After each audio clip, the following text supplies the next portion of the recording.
yet, so maybe we'll go along, I hope not. But just as an add-on to last week, I didn't make this point clear. We talked about the garden as a sanctuary, the Garden of Eden as a sanctuary. That's how the biblical authors presented it. We looked at the history of that. We looked at Adam then as the priest within the garden. And Adam's role in being created was as a priest to serve God in a priestly manner in the garden. We looked at all of the history of that. Just some reflections on the priesthood. Priesthood being then taking that application on Adam and putting that onto humanity. Okay? So if Adam's a priest, humanity must therefore, we were created to be priests. Just to highlight that, Exodus 19, 5-8, I'm going to read it real quick. Now therefore, if you indeed obey my voice and keep my command, this is God speaking to Israel from the mountain, and keep my covenant, then you shall be a special treasure to me above all people, for all the earth is mine, and you shall be to me a kingdom of priests and a holy nation. These are the words which you shall speak to the children of Israel. So Moses went, and he spoke them to them, to the elders, and then all the people answered together, all that the Lord has spoken we will do. And Moses brought those words back to the Lord.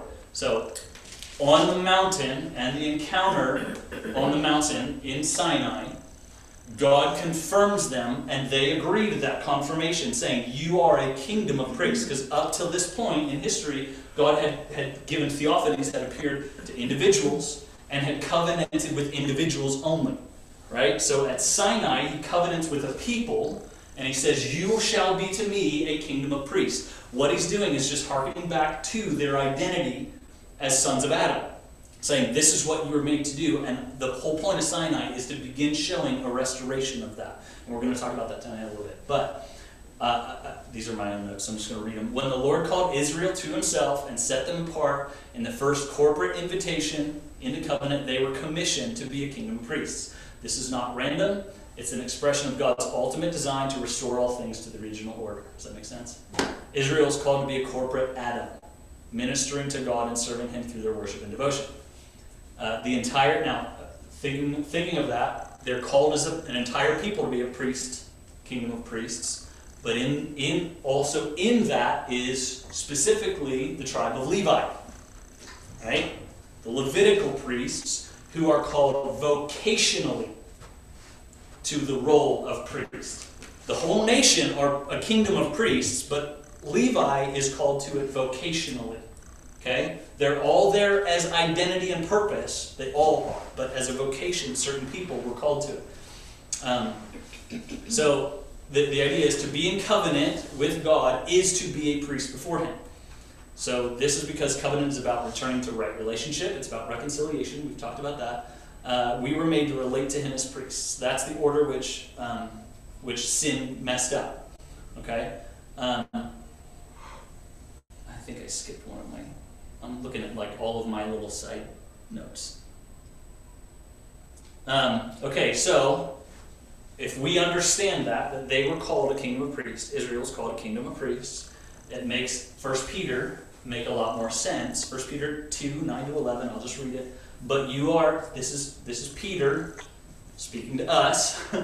You are a chosen race, a royal priesthood, a holy nation, a people for his own possession, that you may proclaim the excellencies of him who called you out of darkness into his marvelous light.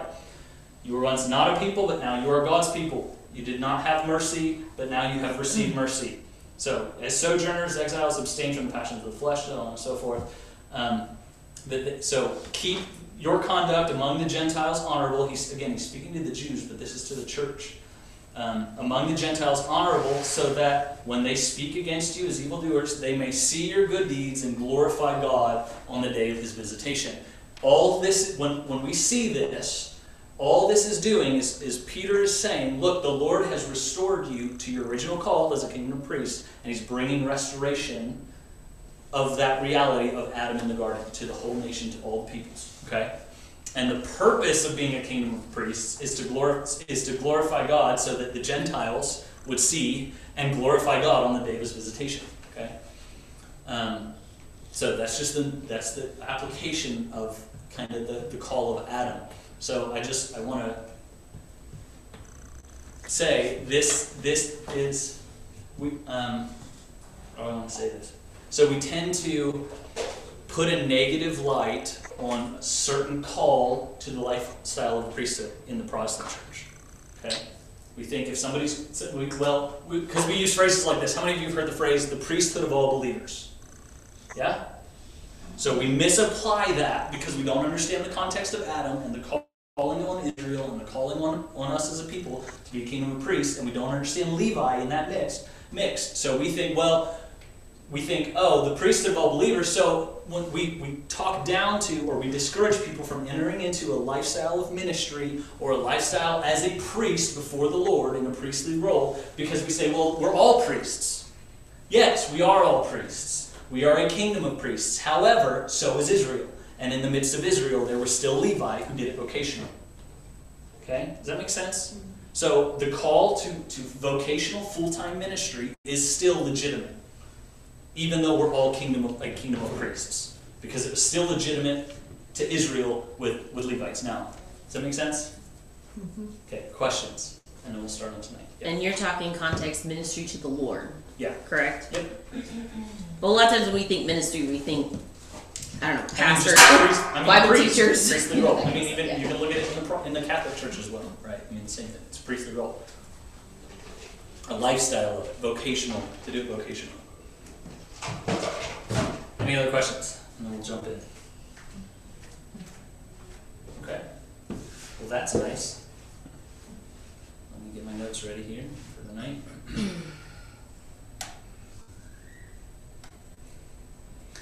So, Roman numeral 1. Review a little bit. I'm going to do a little bit of review. So, this course began with the premise that in order to understand 9-day prayer, we first needed to lay a broader theological foundation and perspective of the biblical story, the biblical narrative. So in other words, what I said is 9-day prayer could not be evaluated in isolation. Like, it couldn't be understood through the paradigm or the lens of the current ecclesiastical, however you want to call it, the current church model of worship in our day. We can't evaluate 9-day prayer through the current church model, right? That's what I said early on. So we turned to heaven, right? We had to get a broader view of the biblical narrative. The premise of the whole foundation of this course is that God desires heaven and the realities within to be replicated on the earth. We've studied all of this so far. Okay? In previous sessions, we've looked into biblical and scholarly material which indicate that in the beginning, God's mountain city, called Eden, right here, our kids' model, rested on the earth. Within the walls of the holy city, God planted the Garden of Eden, the garden sanctuary, and He set Adam and Eve in that place, set them, we looked at that word, in place to tend and keep it. We looked at those words last week. As the first priests, with the assignment of ministering to Him and guarding the sanctuary against the incursion of evil. Okay, this is a review from last week. When Adam and Eve sinned, they forfeited their guardianship, were expelled from the garden. Their ties and direct access to God were severed, and the cherub was set in place to guard the entrance to the tree of life. All was not lost. Praise you, Jesus. God would continue His plan to dwell with mankind on the earth. Through the process of replication, He will establish at last a place of rest among men and ultimately bring the convergence of heaven and earth as it was in the beginning. So through replication is what we're going to start talking about tonight. God's going to actually restore this city, heavenly city, to the earth. That's what we see in Revelation 21 and 22. Restoration is making it as it was in the beginning. We see it coming down in the end, therefore it must have been here in the beginning. Right? Having established the biblical contours of heaven, what it looks like, the worship that goes on, and the original unity of heaven and earth, what we just said, we now turn to the following story of the replication of those realities and unto ultimate restoration. So, the principle of replication. This is tonight. This is the basic premise. All right, we're going to cover first. And then I'm going to kind of start backing it up, and then we're going to tell the story about how we see it in Scripture. So basic premise, I'm just going to read this. We've looked at this verse before. Let them construct a sanctuary for me. This is God speaking to Moses, that I may dwell among them. According to all that I'm going to show you as the pattern of the tabernacle and the pattern of all its furniture, just so shall you construct it. We've previously established through this passage that the habitation of God and Israel, with Israel, was dependent on the replication on earth of a heavenly pattern. Okay? We looked at this already, but I'm just reaffirming that again. He says, just so shall you make it. So it depends on that. The idea is this: to the extent that Moses accurately copied the pattern that he saw, was the extent to which God's presence could dwell among them in the tabernacle and the temple. Okay, so it's all about the accuracy. Dependency is on the accuracy of replication. In other words, if Moses did the pattern correctly, God would dwell among them. What is implied that is if Moses did not do the pattern correctly, God could not dwell among them, or would not dwell among them. Okay, so this passage points then, that's the narrow view, to a broader principle evidenced throughout Scripture, namely that replication is unto convergence. Okay, so to state that more fully, the means by which God will bring about both the partial and consummate unity of heaven on the earth, right? How he's going to do that is through replicating what's going on here on the earth. Copying it. Okay? That's the principle of replication in its fullness. In its full eschatological application, it could be said that replication is unto restoration, or the restoration of all things. Okay, so just to reiterate this point, I have letter A there, under number 2. I'm going to try to walk this out a little bit. So, though it's secondary to the purpose of this course, the principle of replication functions like a natural law. Okay? My point is, not only is it about replicating unto the habitation of God, okay, or replication produces convergence of heaven and earth, but in other words,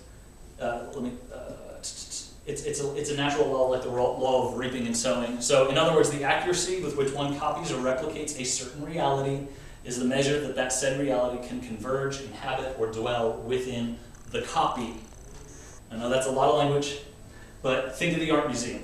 How many of you guys have ever been to an art museum? Okay, when you look at Picasso's Blue Period, or when you look at, I don't know, think of your favorite piece of art. Okay? Do you feel something? Yes? Generally, yes. Why? Well, that artist, and you can walk through history and look at this, that artist is portraying something or copying something so that you will feel it. The idea is this: if I'm depressed and I'm painting, trying to express my depression, and I do that accurately, and that doesn't mean I have to draw a picture of me being depressed, okay? I can paint my feelings. That's what artists do. They paint feelings, they paint their mental state, they paint spiritual realities, they paint whatever realities, and to the extent that they accurately copy them is the extent that that reality can actually inhabit their copy. So, really good artists, you look at their painting and you feel what they felt when they painted it. Because they painted accurately, and that feeling attached to it, that spirit attached to it, that emotion attached to it. That's the principle of replication, right? It's biblical, and we're going to unpack it biblically, and it applies to the good, but it also applies to basically everything. Okay, so we're going to start to unpack it. The general application of the principle of replication in the Bible, or in the biblical sense. The very broad application applies to God's movement throughout biblical history to mirror the original design of the heavenly city upon the earth. The story of restoring a remnant of humanity to a priestly people. So basically the big picture replication is heaven and earth and Adam or humanity as its priest. That's the big picture. Okay? That's the very broad picture of replication. Specifically, this facet of replication in view refers to that which mirrors both the physical features of the heavenly temple and its worship. So the broad reality is God is replicating heaven on earth, and he's replicating man as priesthood, and he's seeking to do that. But there's a specific reality where God is seeking to replicate the physical features of the heavenly temple and the actual features or characteristics of the worship of the heavenly temple. God is replicating that on the earth. So this will be what we'll focus on mostly through the remainder of the course. More than the broad replication, which again is good, but we're going to focus mainly on God's desire to replicate the physical pattern of the heavenly temple and its worship. So let's look at that. So the dwelling place of God. Structural replication. So God is seeking to replicate the structure. Replication works itself out in two ways, right? The structural replication, we're going to look at the second one, liturgical replication. We'll get into that in a minute. So meaning the ways in which we see the physical features of the heavenly temple, so its qualities, its characteristics, as revealed in passages like Isaiah 6, Revelation 4 and 5, reproduced in the history of Israel and actually in their future, in the history and future of Israel's temple and tabernacle. So Israel was doing this, okay? And it may seem odd to us, but by the end of this, it'll be abundantly clear that God was doing this. Okay? He really wants a structural replication on the earth of what's going on there. Okay? And we begin to see that in the ways that the tabernacle and the temple were replications of this, okay, structurally. Again, secondary to the purpose of this course, the broader application of this bears mentioning. Specifically how we see it observed and utilized by nearly every religious community throughout human history. We've said this a little bit before, but the near universal use of mountain temples being set as the dwelling place of gods, ziggurats, graven images, and carved idols, all used in worship, not to mention sphinxes, dragons, winged beasts of great power, so on and so forth, right? All of those should crystallize the principle as a true reality that sits astride the line of good and evil. So, let me just talk about something, okay? I'm going to give you some perspective on this. I used to take teams, when we lived in Kansas City, we would take teams to the Nelson Atkins Art Museum, and we would show them through the museum, okay? My point in this is to talk about structural replication and how structurally reproducing something or copying something allows something to live in it. Okay? Just think that way. So we would take teams to the art museum and we would do what I just did with you, what I said, think about a picture. Well, we would actually go and look at pictures, paintings, carvings, sculptures, okay? And we'd go through different rooms and sections and whatever in some of the darkest areas. And so what I would do is we would take them, I think the first couple of times we went, a friend of ours took us through, we went to the Egyptian room. Okay, so in the Egypt room, there's a bunch of carvings, right? Sarcophagi. How do you say sarcophaguses? Plural. There's sarcophagus. There's sarcophaguses, whatever. There's carvings of statues of Anubis and Osiris, and I'm trying to think of some of the other ones. So Anubis is like the human with the wolf head. Osiris is the bird head, whatever. Okay. There's carvings and paintings and drawings, and so there's a sarcophagus there, and there's mummies there, and all of these things. There's like 200 little jade statues of carvings of demons, basically is what they are. Okay, and they're several thousand years old. Okay, and this is art, what we would call art. It is not what they would call art. Okay, art did not exist in their day in the way that we think of art. We think of art as pretty stuff that we hang on our walls to make our home look nice. It's not. So one guy would carve that sarcophagus and then spend 40 years painting all of the scenes on it, and it's going to go into a hole in the ground and no one's ever going to see it.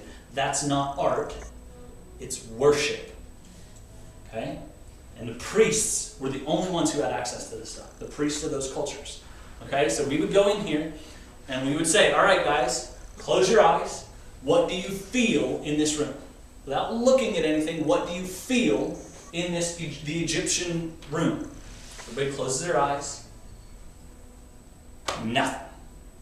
Don't really feel anything. Maybe a little pressure, maybe whatever. What do you feel in your spirit? What do you feel in your physical body? Nothing. Okay.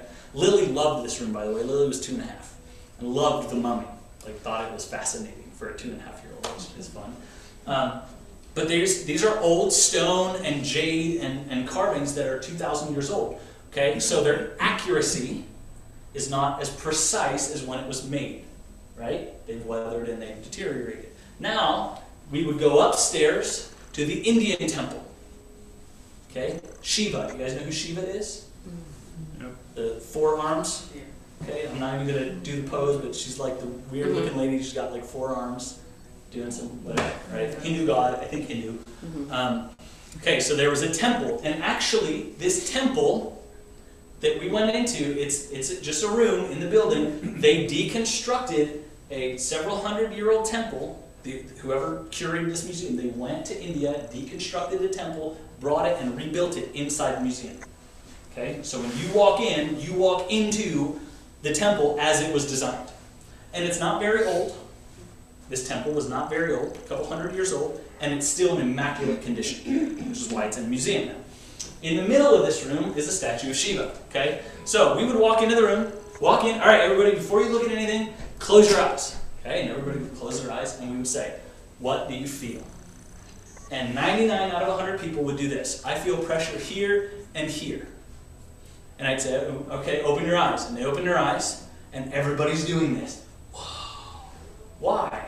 And I say, okay, look at the statue in the middle of the room. And the statue is a bronze cast that is just as accurate today as the day it was made. Okay, it's cast in bronze of Shiva standing with one foot on the head and the other foot on the chest of a human being, showing her dominance over mankind. Okay? Spiritual reality that someone saw, carved, and that demon came and lived in that idol. That's replication. The same thing happened in Egypt. They would see something with their eyes, they would copy it, carve it, sculpt it, create it. You remember, same time, right around Exodus 24, 25, 26, this same time when God came down on the fire, on the mountaintop, what did Israel do when Moses was gone for 40 days? They did what? The bronze calf. Golden calf. They made a golden calf. They made a golden calf. They're looking at fire and smoke and thunder and lightning on the mountain. They're hearing the sounds of trumpet. Moses disappears. Okay? The 70 elders disappear. And they're thinking, why did they build a golden calf? Were they stupid? No. They built a golden calf because they had seen it. Okay, so golden calves in Egyptian mythology was the god of guidance and protection in the wilderness and the desert. And here's the reality. They'd lived in Egypt for 400 years. They wouldn't just carve it on some hokey whim thinking it's going to do something for them. They had seen people carve them and demons inhabit them and do things. Which is why the entire nation comes together and says, let's do this. It makes sense. They weren't dumb. Okay? They'd seen it work, so they copied a reality, and a demon came and lived in that sculpture and did something to protect them. Okay? Which it wasn't really protection because it's a demon. Okay? But you understand my point. So, those carvings in the Egyptian room, when we would go to them, you didn't feel much. And we go to the Babylonian room and the Assyrian room, and they're really old, a lot older. Egypt, Assyria, Babylon, Persia, Rome, Greece, maybe they're not older. But Egypt is the oldest. So, Egypt, those carvings are worn down, right? And they're weathered. They're not as accurate. So they don't contain as much of the presence or power that they once did. Does that make sense? That's the principle of replication. That's what's going on in Exodus 25 when God says, Moses, build the tabernacle according to the pattern that I showed you on the mountain, so that I can dwell there. To the extent that Moses accurately copied what he saw, and we're going to get into this in a minute, is the extent that God's presence could come and rest on the mountain, or come and rest on the tabernacle, or come and rest in the temple. Okay? That is the principle of replication. In a nutshell. That's the structural concept. Okay? Structural replication. Number 2, the worship of the sanctuary is about liturgical replication. There's a second format of this. Now, liturgy, that's a scary word to us Protestants, but don't be afraid of the word liturgy. Okay? It just means formed or a planned pattern of worship. So, beyond the general affirmations of God's desire to bring heaven and earth together, and I have some listed there, Scripture makes clear that God desires the worship on earth to mirror the worship of heaven. He did. Oh, I cut something out. That means basically he desires to be worshipped universally. So only God is worshipped, by everyone. He desires to be worshipped exclusively. Only God is worshipped by everyone in heaven. And he's worshipped incessantly. He's worshipped all the time, right? Continuously. On earth, just as he is in the temple, this worship will be prayerful in nature. It will have an intercessory quality. It will be antiphonal, meaning responsive in nature. And it will be musical. Okay, and it will be melodious. And the worship of heaven is melodious. Okay, and God desires a replication of those characteristics or aspects on the earth. So, if I'm saying that, we said that already, I think 2 weeks ago, but we're going to see that again as we go throughout the rest of the course. We should expect to see, if this is God's desire, we should expect to see him acting in such a way to implement this throughout the story, the biblical narrative, and that's what we're going to begin to look at here in a minute. It's important to keep before us that ultimately the story of replication is about, liturgical replication is about relationship with his people unto his own glory. So he's after like the fascinated, responsive intimacy of heaven, of the heavenly temple, right? That's what he's after. He wants the intimacy of the relationship that's going on in the antiphonal worship of heaven, in the responsive worship of heaven. That's why he wants it copied, okay? Replication is something birthed out of his heart. Flowing out of this, we see that the liturgical replication is dynamic, meaning it's not static. Replication is something birthed out of his heart. Okay? It's not just a blueprint that God is following. Therefore, we should not expect the realities of the earthly sanctuary to mimic that of the heavenly temple in a mechanistic, exact way. We should never think that we have the whole picture. As we'll see, neither Moses nor David had the whole picture of replication, or what to replicate. Okay, applying this concept to night and day prayer, or night and day ministry to the Lord. Unceasing ministry to the Lord is just a narrow facet of God's purpose for liturgical replication. But the two are very important. There are two very important reasons why we must understand the broad principle of replication and not merely focus on night and day worship and prayer. So basically, we could just spend like the whole night focusing on how do we replicate then night and day prayer and worship. If that's what God wants, because we just looked at that, we just said that. We could just look at that. But there's two important reasons why we're not going to just look at that. Okay? Number one is validity. Okay? Seeing the principle of replication, I'm getting tired of saying it. And it's my favorite subject. Seeing replication expressed in a comprehensive way biblically makes the idea that God desires incessant worship of the holy sanctuary to be copied on the earth much more compelling. So when we see all the other things that God wants replicated, it becomes much, much more compelling that he also wants night and day prayer replicated. Okay? Importance, that's the second thing. Seeing ceaseless worship at the center of the broader expression of replication in the biblical narrative attaches considerable gravity to day and night worship and prayer. So apart from this larger theological schema, such claims of significance might be overblown and exaggerated. My point here is this. Without the bigger picture of replication, like seeing all the story and not just the sliver of night and day prayer being replicated on the earth, when we see the bigger picture, and we will see within that the centrality of night and day worship and prayer to replication. Okay? But without seeing that, such claims like God desires 24/7 worship and prayer, or claims like night and day prayer is really important to God's heart, seem just like hype. It's just overblown. Oh yeah, sure, okay, that one guy said that, right? No. When we see God's desire for replication, we will, in the midst of it, we'll see then his desire for night and day prayer and worship, right? Then we can actually grasp the importance of it.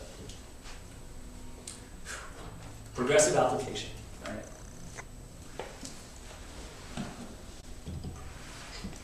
So, the final component, I think this is one of the most important pieces to begin to wrap our head around, and it's part of the basic premise, is that replication is progressive in its nature. In general, the order of replication moves from the center outward, both chronologically and in measure of significance. So, therefore, we should expect to see the realities of the heavenly temple replicated first and be of greatest importance, with other elements following in various ways. So, the most important things will be replicated first in the biblical timeline, or the biblical narrative, right? God will seek to do those first, and then he'll move out from there in significance. Okay? Also, in general, replication is successive and unfolding, with elements progressively being added until completion. So, it doesn't happen all at once. At least replication, the least replication, the least will be in the beginning, and the most will be in the end, is the idea. So, we'd expect to see the lowest degree in the early period of human history and the greatest in the millennial age. We'll see the most important things first, okay? But to the least degree, we'll see them copied. And then we'll see the things that are added later, or added throughout time, but we'll see it in the greatest expression in the end. So early examples, there's just to reiterate, to show this, early examples of replication in the patriarchs were generally responses to theophanies, where God would appear to them, okay? So just to look at two of them, Genesis 8:4. After the flood, Genesis 8, Noah constructs an altar on the top of Mount Ararat and ministers to the Lord. This encounter includes a reiteration of the Adam covenant with Adam, and Noah's activity is, what Noah does is priestly, and is spoken of as soothing to the Lord. So the idea here is Noah replicated something. He built an altar on a mountain. Why? Because there's an altar on the mountain. So he's replicating this. That's what Noah's doing. Okay? Genesis 22 is the story of Abram. Abram builds an altar on Mount Moriah, right? Which actually is later Solomon's temple, by the way. He builds an altar there. Again, throughout the early story with the patriarchs, what you're going to see is a small expression of replication. And what is that? Building altars and places of worship. What they basically did was build a small temple on the top of a mountain, right? Because they were replicating the temple on top of a mountain in the heavenly city. Does it make sense? Yeah? Mm-hmm. Okay. Without too rigidly drawing delineation, we can say the following. The primary purpose, not the only purpose, but the primary purpose of God in the tabernacle of Moses was to nail down the structural replication of the heavenly temple. His main point with the tabernacle was reproducing the physical structure of the heavenly temple right here on the earth. That was his main point. He was replicating something. Primary purpose of God in the tabernacle that David built and the temple of Solomon was the replication of the specific qualities of the order of worship, or the liturgy, of the heavenly temple. Moses copied the pattern of the structure. David got a pattern of worship and copied that. Okay? And God was doing that. Now, think about that. I mean, out of nowhere, David institutes night and day prayer and worship around the Ark of the Covenant. David sets the Ark in a temple on Mount Zion, when everything else is going on in Shiloh and Mount Gibeon. David has something completely different. And out of nowhere, incessant worship explodes in the history of Israel. Why? Because David was shown a pattern of liturgy in the heavenly temple, and he replicated it. Okay? The primary purpose, letter C, of God in the millennial temple will be the scope of worship of the heavenly temple. It will be global center and universal center of exclusive worship to God. So basically, at the end of the day, these prior two replications were only about Israel entering into the worship of the tabernacle and temple. Right? Moses, Tom, let's call it Tom, tabernacle of Moses, and Todd, the tabernacle of David. Tom and Todd were primarily about Israel. Okay? The millennial temple that Jesus will build in Jerusalem on the earth, where he will sit enthroned for 1,000 years, is about the scope of global worship and replicating that. Replicating the ideas that we said of God being worshipped universally and exclusively. That's what Jesus is replicating in the millennial temple. Okay? So, let's begin to look at the story of replication throughout the history of Israel and the Bible. We're going to start at Mount Sinai, the mountain of God. We start here because when we see Sinai through the right eyes, all sorts of things will fall into place biblically. If if we look at and get the significance of what was going on at Mount Sinai. So we generally think of Sinai and we think of covenant, right? And encounter. And that's the theology of covenant and encounter, or come forth, or spring forth out of Sinai, right? But there's a broader theology of the tabernacle and temple that also spring forth from Sinai. All of the theology of the tabernacle and the temple start in Sinai, right on the slopes where God encountered his people and called them to himself. With that perspective established, we will see that the events at Horeb, which is another name for Sinai, both point back to the original order of God's creation, yet also anticipate his plans and purposes in the future. So, looking back, retrospectively, Sinai stands as a potent glimpse of Eden and the mountain of the Lord, and is foreshadowed, which I already kind of said, by the patriarchs and sanctuaries. Remember, we just said, patriarchs they built their temples on mountains, right? Hey, James, could you run in there and grab my Bible off it's sitting in there somewhere on one of these extents. Because I want to read through Genesis 12, 13, and 28 here. I didn't put them in there because they're like scattered. But Sinai looks back to Eden, okay? When you see Sinai, the Jews would think of it's a picture of what was going on this mountain in Eden. And it points back to that. Yet it also looks forward, which we're going to look at in a minute. But this is foreshadowed in these other passages. So here, go ahead and turn to Genesis 12. Almost there.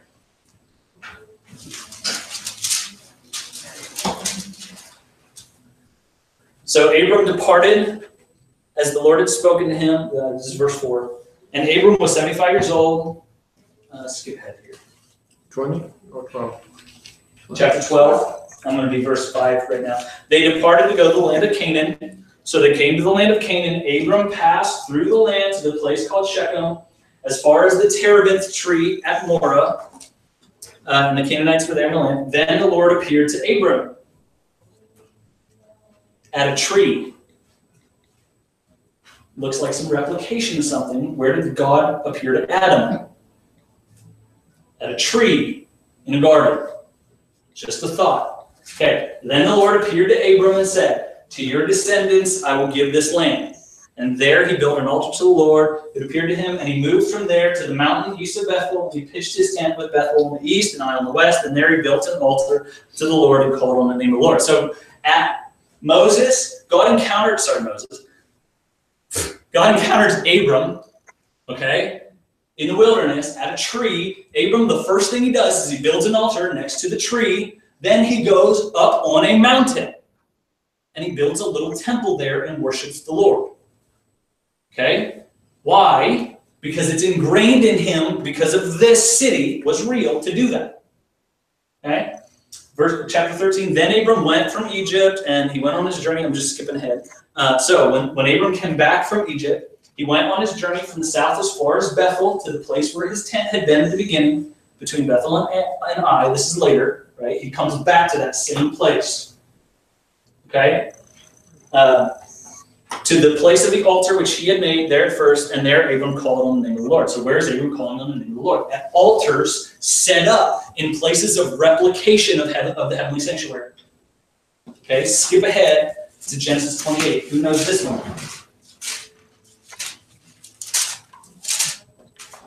I didn't highlight this one. Oh, crud. So I have the verses I wanted to re-highlight, and I didn't highlight this one. So, okay. But the story here is the story of Jacob. Okay? So Jacob is on a mountain called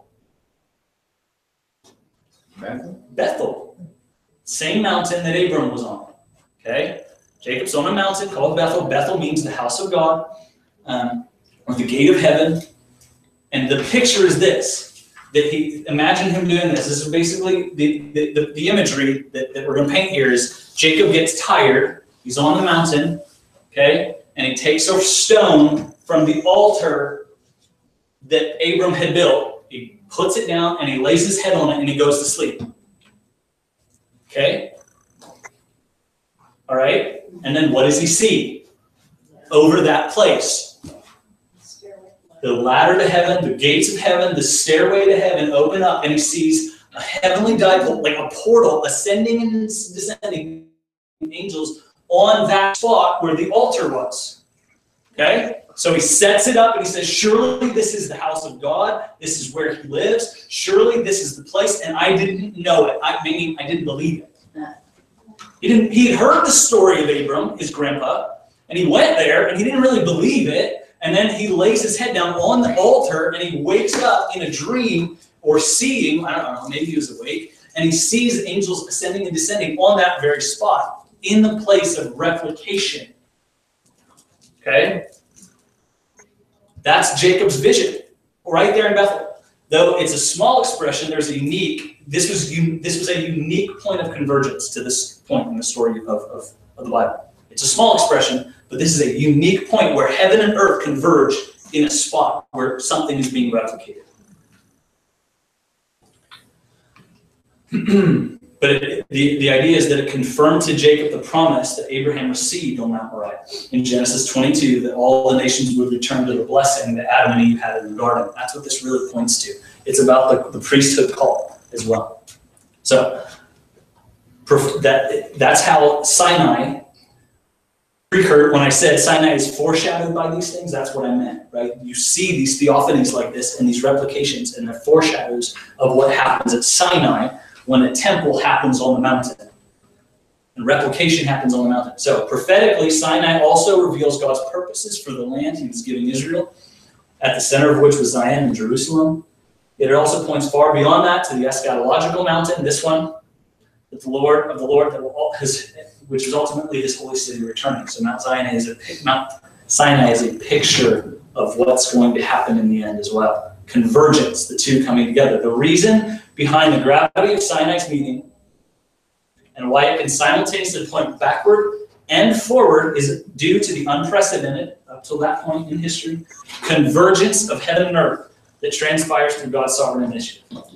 It is a powerful picture and blueprint of what replication is supposed to produce. Okay? The point is that Moses and Israel, in constructing the tabernacle and temple, what they were doing, they were attempting to perpetually reproduce the encounter they had on Sinai. That was the point. They saw something was enacted there. God showed up in a place because of replication, and so what they did in the tabernacle and temple was build it in such a way to reproduce that in a semi-permanent, perpetual way, and they succeeded. Think about it.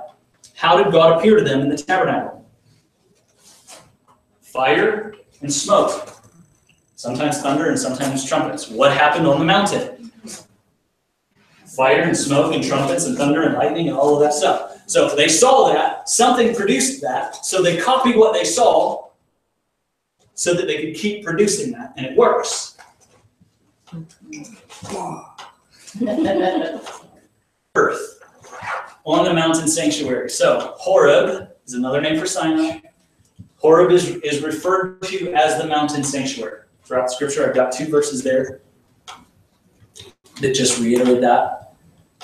Exodus 15:17 is going to be the main focus of our night. So you will bring them, I'll just read them. So he said, I will certainly be with you, and this shall be a sign to you. I have sent you. When you have brought the people of Egypt out, you shall serve or worship God on this mountain, referring to it as a mountain sanctuary, because that's where you worship, is in the sanctuary. You will bring them and establish them or plant them in the mountain of your inheritance, the place, O Lord, which you have made for your dwelling, the sanctuary, O Lord, which your hands have established. Moses comes up out of the Red Sea singing Exodus 15, prophesying Exodus 15. 17 right there. He's prophesying God as he comes up out of the Red Sea. This is a song of Moses. You're going to bring us to a place and establish a covenant with us and make us a nation and a people. And you're going to do it in the house that your hands have built. Scriptural witness, when taken collectively, very clearly calls us to view Mount Sinai as a mountain sanctuary. This is crucial to understanding what transpires there, as well as its larger significance, especially later on. Aside from the explicit reference here in Exodus 15:17, there are a number of other direct ways Sinai is presented as a sanctuary temple. Sinai is actually called the mountain of God in Exodus 3:1, 8:15, 24:13, right? The term is very specific biblically and points back to Eden in the garden, which we saw should be understood as a sanctuary, right? As well as Israel's temple on Mount Zion, both historically and in the millennial kingdom. So when Sinai is called the mountain of God, it's a dramatic statement, looking back to Eden and looking forward to the millennial temple and the millennial kingdom. There's increasing, now here's what, when we're thinking of, again, these are all reasons pointing as to why Mount Sinai is considered a sanctuary, albeit a mountain one, it is a sanctuary. There are increasing gradations of holiness on Sinai, just as in the tabernacle and temple. I've got a quote here. Mount Sinai was divided into 3 sections of increasing sanctity. The majority of Israelites were to remain at the foot of Sinai. The priests and 70 elders, later functioning probably as priests, were allowed to come some distance up the mountain, but only Moses and Joshua could ascend to the top and directly experience the presence of God. This is the exact tripartite structure of the tabernacle and temple. Outer court, inner court, holy of holies. Okay, right here, I've got a model of it. Outer court, inner court, holy of holies. This is the way that God set up replication on Mount Sinai. Yeah. Where's the fire and smoke? There's no, well, there is an ark in here. I don't know, man. There's nothing burning on the altar out front, so maybe not. So an altar was present at the outermost gradation of holiness, where Israel presented both burnt offerings and peace offerings. This directly corresponds to the unique activity of the sacrificial system present in the tabernacle and temple. In the outer court, so at the foot of Mount Sinai, is where they performed burnt sacrifices. That's what that is. That's what they were doing at the foot of the mountain. Outer court, inner court, holy of holies.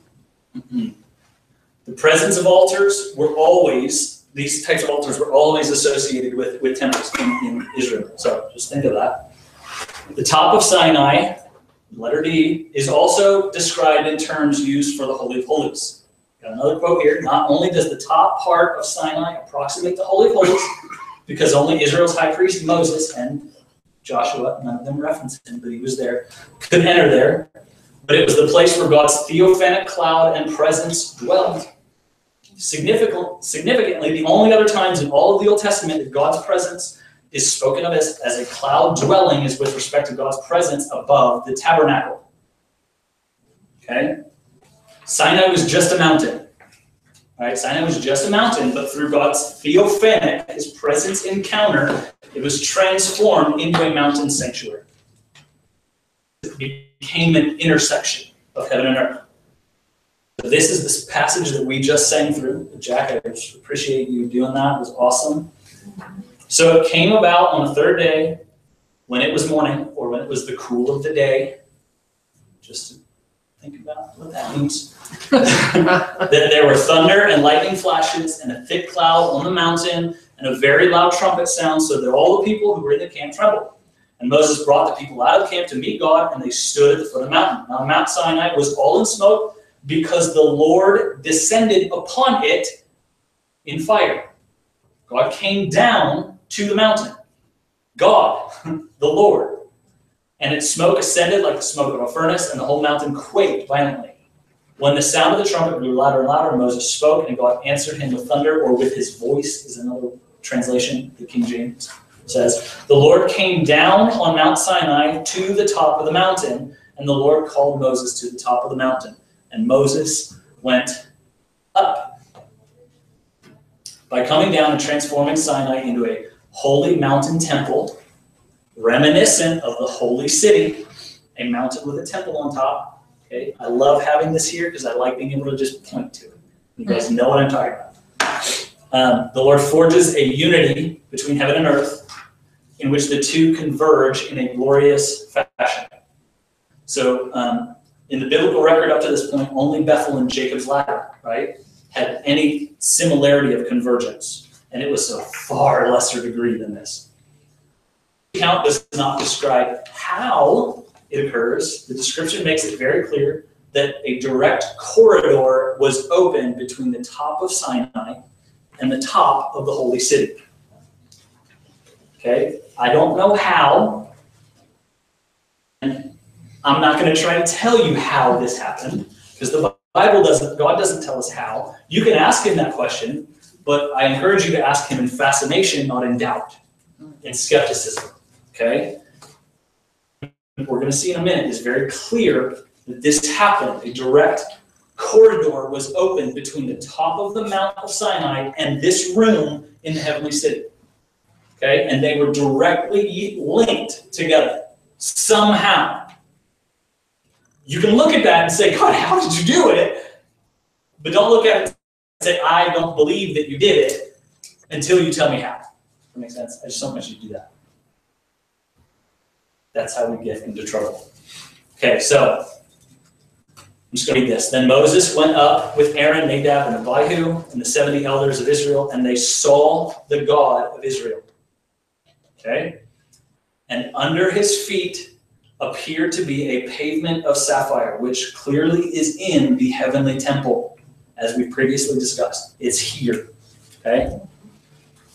And it was as clear as the sky itself. He did not stretch out his hand against the nobles of the sons of Israel, and they saw God, and they ate and drank.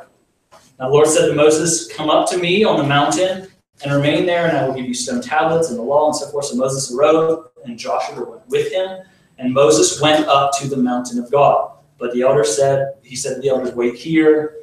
Aaron heard. Then Moses went up to the mountain, and a cloud covered the mountain. And the glory of the Lord rested on Mount Sinai, and the cloud covered it for 6 days. On the seventh day, he called to Moses from the midst of the cloud, and to the eyes of the sons of Israel, the appearance of the glory of the Lord was like a consuming fire on the mountaintop. Moses entered the midst of the cloud, and he went up the mountain. And Moses was on the mountain 40 days and 40 nights. So the imagery, what's going on here is Moses gathers. So we've got the outer court. Don't touch the mountain. And then Moses says, 70 elders, Abihu and Joshua, and they say, let's go to the inner court. And they go up the mountain. And from that place, they look up. In my opinion, they're looking up into Ezekiel through the sea of glass into the heavenly temple. They're seeing through the sapphire expanse, looking at God's feet. Only thing they can do is eat. Let's just have a feast. Wow. Like that's what they do. And they eat food before God. And they're looking up. And then Moses and Joshua ascend up. And they're the only ones that got to stand on the sea of glass, other than, I think, John and maybe Paul up to the third heaven. So I think Ezekiel is pretty clear. Looking at it later, I think Ezekiel's clear, Ezekiel 1, and I think this is pretty evident that what they're seeing is the heavenly throne room from beneath the throne, looking up through the sea of glass, and they see God. And they just feast there in the outer courts. Okay? From the mountain of Sinai. They're still on the mountain of Sinai. They look up and they see God because there was a convergence that happened to the of heaven and earth. Okay, then Moses and Joshua go up and stand on the sea of glass, and they study the temple for 40 days. Okay, Exodus 15:17 makes it clear that God was going to establish Israel in covenant with himself at the sanctuary made by his hands. Okay? This is just to reaffirm that this is where they went, right? They weren't just on Mount Sinai anymore. Because God said, I'm going to establish this covenant with you in the house made by my hands, which we've seen already is the heavenly temple, as it's referred to elsewhere. Okay? As we've already seen, this is very specific language used elsewhere in Scripture to describe the heavenly sanctuary and more generally, the holy city itself.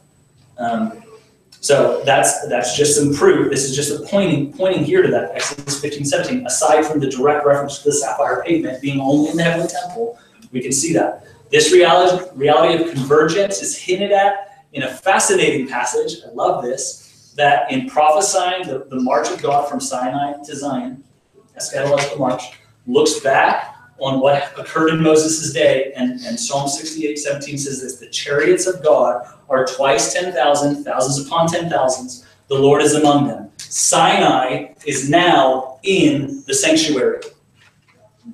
So the picture is that Somehow a convergence happens. They go up some part of the mountain, and then the top of the mountain goes here. Somehow. The top of Mount Sinai is in the sanctuary in this moment of convergence here, where Moses goes up, and they actually just somehow, they're walking up. And are they on the earth or are they in heaven? Yes. It goes there. Okay, so that's what convergence produces, and it looks like. Right. Something happened. It occurred in a moment. I don't know what it was. I'm not going to say how it happened. But the peak of Sinai was in heaven. And they were on the great mountain of God. Woo! Take us up. Yes. Can open the portal, Jack. You've seen it. Right? The wells or the portal that opens and you have access. I don't know if you want to call it a portal. We're going to talk about it next week. We're going to actually break down what is convergence and the theology of convergence in the Bible and what that looks like. So we'll get into that next week in more detail and how theologically or biblically some of this works out. I'm not doing that this week because that's like a whole 2-hour teaching itself. Moses and Joshua then ascended and spent 40 days upon the Sea of Glass studying the pattern of his house. It's immediately following in Exodus 25, 1 and 9 that we're told of God's desire for a dwelling place patterned after the heavenly archetype that they were just studying. So God says, again, to Moses, go build what you've seen. We're going to look at that in a second, okay? As we'll see, the replication God commanded was intended to be the means by which the reality of Sinai was perpetually. I use that word, whatever. Redundant among his people, okay? God established Israel as a covenant nation in the midst of the grandeur and the power and the replication of Sinai, because that is what the whole story of Israel was about. That's what he was after with the whole story of Israel, was face-to-face communion and replication and restoring the encounter that he had in the garden. He began their nation this way as a covenant people in the midst of all of this fire and thunder and lightning and wonderful things, because that's how the story ends. The mountain of the Lord's house will be established chief among the mountains with all the nations flowing to it. Jeremiah 2:2 says that this is how he betrothed, the Mount Sinai encounter is how he betrothed the people to himself, Israel to himself. Betrothal is what? Where heaven and earth come together. The betrothal was a small touch of heaven and earth coming together on Mount Sinai. That was the betrothal of God to Israel. The consummation of God's wedding or betrothal to Israel is heaven and earth being restored to how it was in the beginning, when the fullness of that heavenly city comes down and sits on the mountains in Israel, and sits on the earth in Israel, in that region. Tabernacle of Moses and the pattern of replication. So let's look at the original command of replication in the Mosaic era. This whole section is about understanding the point that the tabernacle of Moses was patterned after the heavenly temple. Okay, this isn't anything new; it's just solidifying it in our minds. I have for you 1, 2, 3, 4 verses. Okay, right there in Exodus 25, 25, 26, and 27. Let me construct a sanctuary. Let them construct a sanctuary that I may dwell among them. 25. According to all that I'm going to show you, as the pattern of the tabernacle and the pattern of all its furniture, just so shall you construct it. See that you make them after the pattern for them, which was shown to you on the mountain. This is God to Moses. Then you shall erect the tabernacle according to its plan, which you have been shown in the mountain. The planks as it was shown to you in the mountain, just so shall they make it. How do you emphasize something in Hebrew? Repetition. Repetition. There's no exclamation points. Repetition is how you emphasize in Hebrew. And here, 4 times in 3 chapters, God says, build it as you have seen it so that I can dwell in it. So I've heard it said, if God says something once, listen. If he says something twice, pay attention. If he says something 3 times, drop everything and give your whole life to it. Right? 4 times, 3 chapters. So this is very, very important. You see it again in Numbers 8. So I have a quote here from Wallenkamp. Older Jewish commentaries claimed that Moses was shown a material structure actually existing in heaven, and that the articles of the furniture he made were facsimiles of articles in heaven. Copy, right? Archaeological researchers in this century have shed new light on Near Eastern thought patterns according to heavenly earthly relationships. Behind Exodus 25 stands the ancient Oriental idea of a mythical analogical relationship between two worlds, the heavenly and the earthly. Awesome. Such that lands, rivers, cities, and especially temples have their originals in heaven. Okay? Although some modern scholars reject this concept, of the tabernacle that just means the pattern model reflects a heavenly reality. There is a wide consensus today that it did in view of the current understanding. So the idea is, the point of that is to say, this isn't my idea, number one. Okay, it's a very old idea. But all of the earthly things in the temple were patterned after something in a physical temple that Moses saw when he went out the mountain. Okay? The tabernacle model. Later Old Testament developments. Okay. This is very important. 1 Chronicles 28:19. All this, said David, concerning the construction of the temple and the things that he was preparing. The Lord made me understand in writing by his hand upon me all the details of this pattern. He's talking about the pattern of the tabernacle of David. Psalm 78, and he built his sanctuary like the high heavens, like the earth, which he has founded forever. Our fathers had the tabernacle of testimony in the wilderness, just as he who spoke to Moses directed him to make it according to the pattern which we had seen. See, they even believed this in the New Testament. Okay? That the heavenly earth, the earthly copy, or the earthly temple was patterned after the heavenly copy. The contrast in Stephen's speech is not one of the temple and Christ, or temple and church rather, it's between a house made with hands and a house made without hands. A contrast between the earthly temple and the heavenly temple, the latter being the pattern for the former. Okay, so I'm just, again, this isn't anything new. I'm just solidifying or helping to crystallize this reality in our minds. Okay, that Moses was shown a pattern on the heavenly mountain in the city of God that he copied on the earth.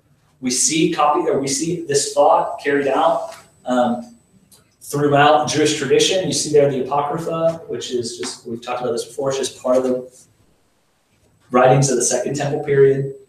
Catholics consider it canon. We do not. I'm not considering this canon. I'm not saying it's authoritative. It's just the way they thought. So in the Wisdom of Solomon, thou hast chosen me to be a king of thy people and a judge of thy sons and daughters. Thou hast commanded me to build a temple upon thy holy mount, and an altar in the city wherein thou dwellest, a resemblance of the holy tabernacle which thou hast prepared from the beginning. Speaking of the heavenly temple. In the Pseudepigrapha, these are other writings not included in the Apocrypha of that time period.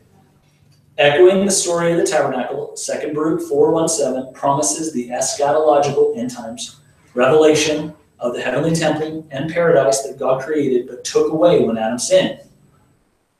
Okay? On Mount Sinai, God showed Moses the heavenly temple that was to serve as a pattern for the earthly tabernacle and its furnishings.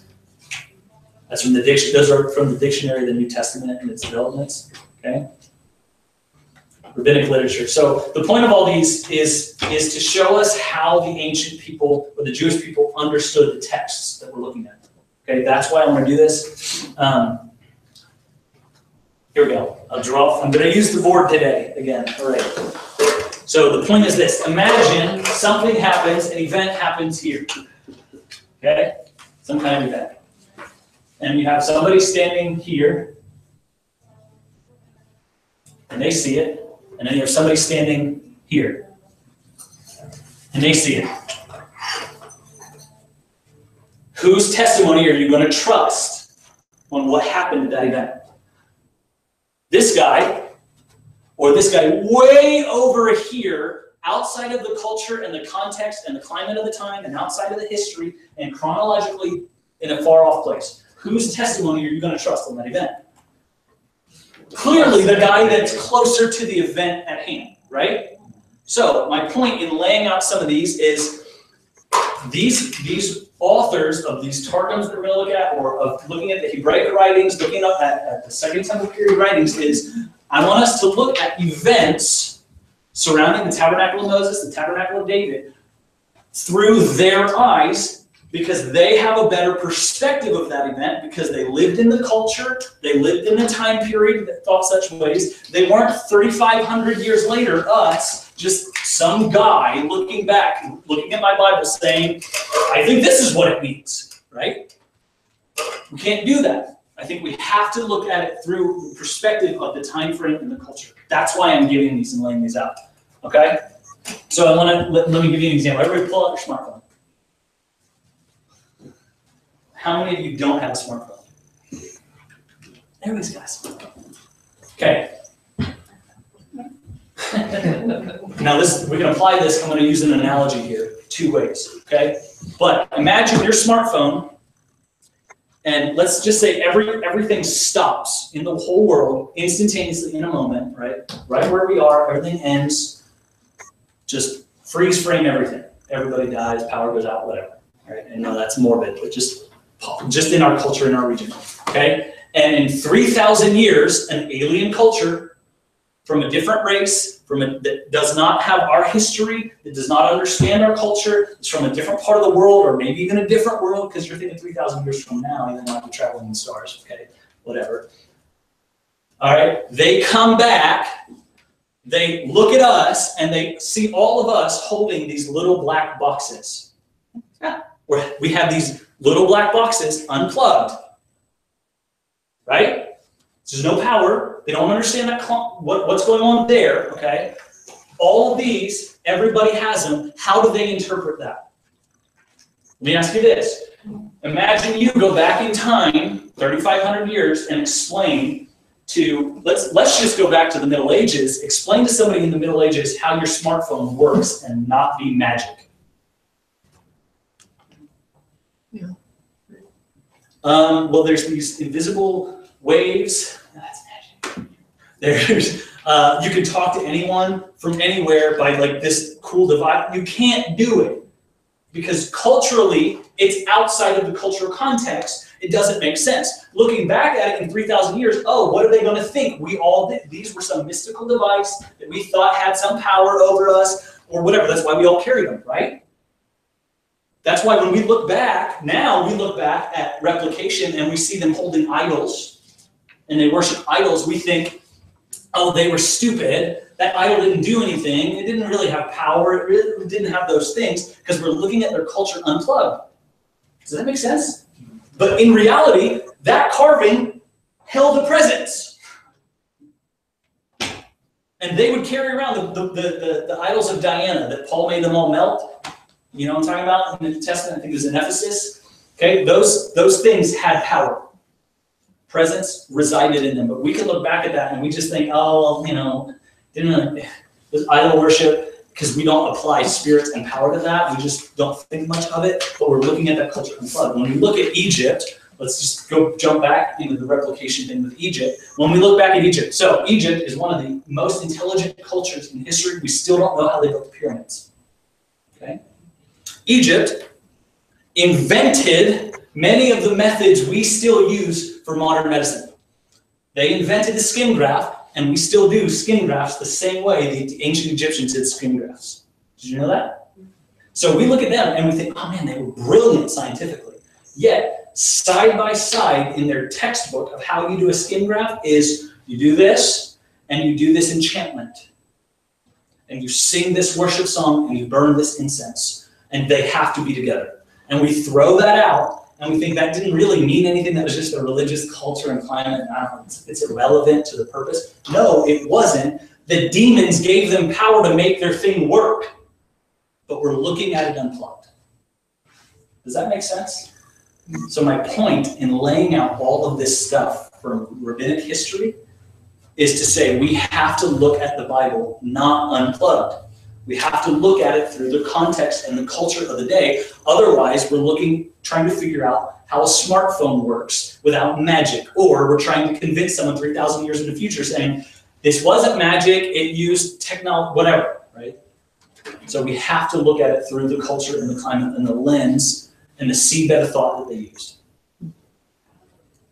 Okay, so Targum of Exodus 15:7. So Targum is just an Aramaic paraphrase, I think I said this last week, of Hebrew. It's not a translation. Think the Message or the New Living Translation. Those are paraphrases. It's not a translation, it's a paraphrase. But what rabbis would do is they would take the Hebrew and they would targum. They would read it in Hebrew and then interpret it, paraphrase it, and speak it in Aramaic because most people did not speak Hebrew in that time period. Okay, so this is a targum of Exodus 15. You will bring them in and plant them on the mountain of your sanctuary that you have established, O Lord, a place that corresponds to the throne of your glory, made ready opposite of the dwelling place of your Shekinah, your sanctuary, O Lord, your two hands have completed. So you'll bring them in and establish them. That's what that verse says in the normal Exodus 15, right, in our translation. But get the picture. This is how they interpreted it and then how they would paraphrase it. Okay? Targum of 2 Chronicles 6:12. Then Solomon said, the Lord has chosen to cause his Shekinah to dwell in the city of Jerusalem, in the sanctuary house which I have built for the name of his memory. But a thick black cloud has concealed before him. Yes, I have built a sanctuary house before you, a place prepared as a residence of your Shekinah, and corresponding to the throne of the house where you dwell, which forever is in the heavens. Midrash of Numbers 4:6. So Midrash is a Jewish interpretation of the text, or think of a commentary. Okay? Precious, so like you can see, I mean, it reads like a commentary. Precious in God's sight was the construction of the ark, even as that of the throne of glory in heaven. The position of the terrestrial sanctuary, the earthly sanctuary, corresponds with that of the heavenly sanctuary, and the position of the ark with that of the heavenly throne. So this is saying that the very positioning of the ark within the sanctuary identified relationally with the position of the throne in the heavenly temple. Does that make sense? Midrash of Psalm 30. Rabbi Hizda says that there is no difference of opinion that the sanctuary below is the counterpart of the sanctuary above. For in the verse, thou, Lord, hast made a place for thy dwelling, you are to read not, that Hebrew word, a place for, but the other Hebrew word, a counterpart of, because the two are counterparts. So the earthly sanctuary is a counterpart of the heavenly sanctuary. So take all that as you will, perspective and everything. What really matters is the Bible, right? New Testament theology of replication in the book of Hebrews. Now, this is the main point of the things we are saying. I'm just going to read through these, okay? We have such a high priest who is seated at the right hand of the throne of majesty in the heavens, a minister of the sanctuary and the true tabernacle which the Lord erected and not man. For every high priest is appointed to offer sacrifices and gifts. Therefore, it's necessary that this one also have something to offer. For if he were on the earth, Jesus, he wouldn't be a priest, since there are priests who offer gifts according to the law, who serve the copy and the shadow of heavenly things, as Moses was divinely instructed when he was about to make the tabernacle. For he said, see that you make it according to the pattern shown you on the mountain. Now we've obtained a more excellent ministry. So this is the New Testament, the author of Hebrews. I think the clearest point here is there is a heavenly tabernacle, and the earthly tabernacle corresponds as a shadow and an image of what is up there, where Christ actually performed the sacrifice. And we'll read more here, Hebrews 9. But Christ came as high priest of the good things to come, with the greater and more perfect tabernacle not made with hands, that is, not of this creation. Now with the blood of goats and calves, not with the blood of goats and calves, but with his own blood he entered the most holy place once for all, having obtained eternal redemption. For the blood of goats could sanctify and purify the flesh, how much more shall the blood of Christ cleanse your conscience from dead works, and so forth. Mediator of new covenant, may receive the promise of eternal inheritance. Skip ahead to 9:23. Therefore, it was necessary that the copies of the things in heaven should be purified with the blood of goats and bulls, right? But the heavenly things themselves, So the copies of things needed to be purified, but the heavenly things themselves with a better sacrifice than the blood of bulls and goats. For Christ has not entered the holy place made with hands, which are copies of the true, but into heaven itself, now to appear in the presence of God for us. Not that he should should offer himself often as the high priest, blood every year. Then he would have to suffer more and more, more time since the foundation of the earth. But as is appointed for men to die once, but then the judgment, so on and so forth. So the point is, Hebrews very, very, very explicitly says replication of the temple on the earth is of something in heaven. Okay? And it's patterned after the physical structure of heaven. Okay? That's what Hebrews lays out. Now, next week or in 2 weeks, I think we're going to begin to break down liturgical replication. We're going to look at the tabernacle of David. We're also going to start in a couple of weeks. We're actually going to look at, okay, what does that replication look like specifically in the tabernacle? What are the articles? What are the things? Okay? But next week, I'm going to introduce the theology of convergence. The temple as heaven on earth. So basically, the consequences of replicating the heavenly structure and the heavenly order and the heavenly liturgy was that theologically it was understood that there was a complete convergence between the earthly sanctuary, this place, God's footstool, and the heavenly sanctuary, his throne of glory. The two became one place. That's the theology we're going to break down next week. Okay, and it's very clear, we'll see it very clearly, that when they entered into the Holy of Holies, they entered into the heavenly temple at the same time. Just like when Moses went up to Sinai, where did he go? Into the heavenly temple. Convergence is that reality. So we're going to begin to explore the theology of convergence next week. So it's 8:30. We're going to go pray. Any questions? That was a lot, and we just blasted through it, and I appreciate you guys forging on. Questions? No? All right, so let's go pray. I'm going to pray, and then we'll go pray, as always. But we're going to actually pray that these things that we would see, and you can use different language, you don't have to use the word convergence, but that God would open the heavens. Let's pray that he would open the heavens, that he would open it up, we would see his house. Not just from this place, but I think from this place, yes, from literally shop, but from in the city. We want to actually see the Lord begin to open the heavens above us, but something that's going to require is replication. So one of the prayers that I pray is God raise up forerunners, God raise up singers and musicians, and we'll get into that when we talk about liturgy, but God build your house. Right? Just like David cried, God, I will build your house. So I want us to pray, God builds his house or helps us build his house. Whatever that looks like, I'm not going to break down what that means yet. But, okay? So Lord, thank you, God, we bless your name. Come and move in our hearts and encounter us in Jesus' name. Come and meet with us tonight as we offer you praise and worship, as we sing songs of your worth and your glory.